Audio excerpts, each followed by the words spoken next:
Now to another issue that's dominating the headlines this week, and that is infidelity. Jesse James cheating on his Oscar-winning wife, Sandra Bullock. Allegations that film director Sam Mendes cheated on his Oscar-winning spouse, Kate Winslet. And Tiger Woods, of course, has become the poster child of infidelity.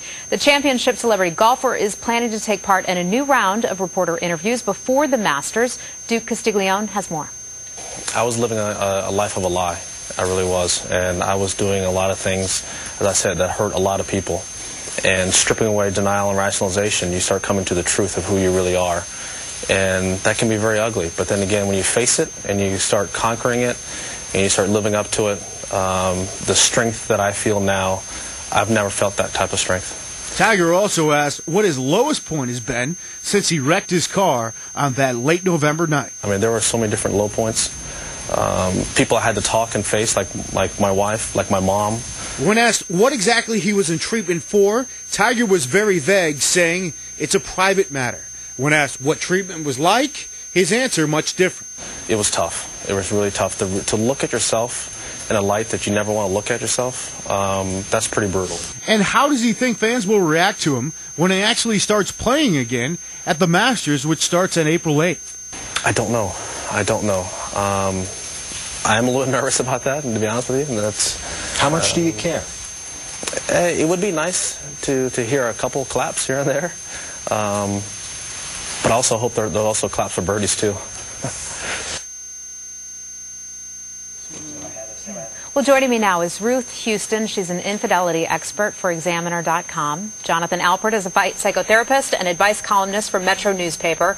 And Elisa Bowman is the creator of the Happily Ever After Project.com. Hi, guys. Thanks a lot for coming in.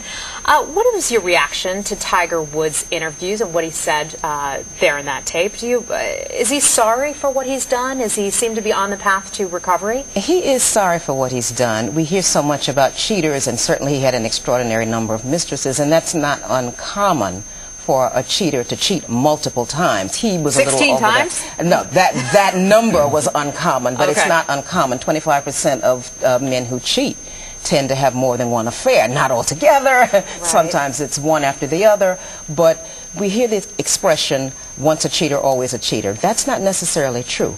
Cheaters become repeaters when they don't suffer any negative consequences as a result of their infidelity. Right. Look at what he suffered. He will probably never cheat again. Jonathan, you and I both had a reaction to him saying, I would kind of like to hear some applause.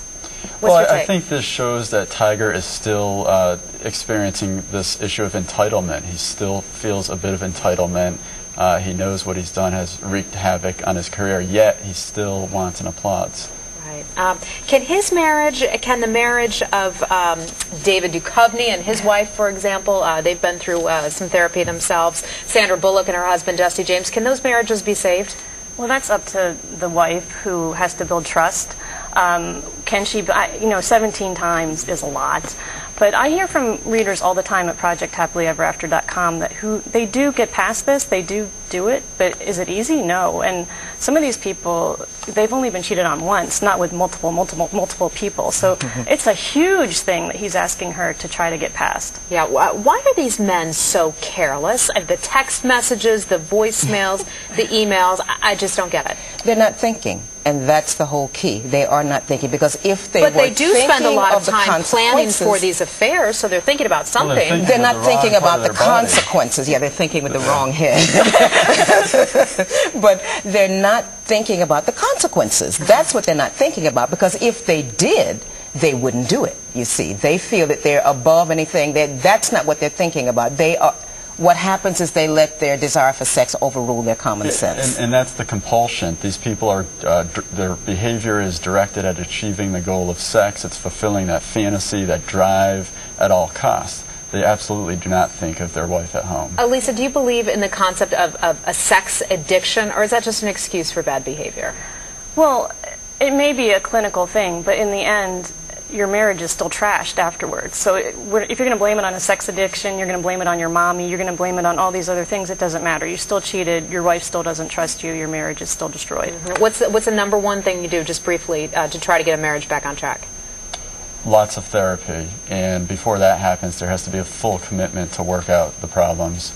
If both partners aren't on board, it's not happening. All right. Well, coming Sever up all next. ties. Sever ties. Sever all ties. Can't with be the friends. No friends. It doesn't work. You can't heal the marriage while you're still trying to have one foot in the door of the affair. Yeah, that's a good piece of advice. Well, we have more on this in just a minute because it is a twist on this story that everyone is talking about. Coming up, how your son's nanny could put him on the path of infidelity. That's coming up next when we continue.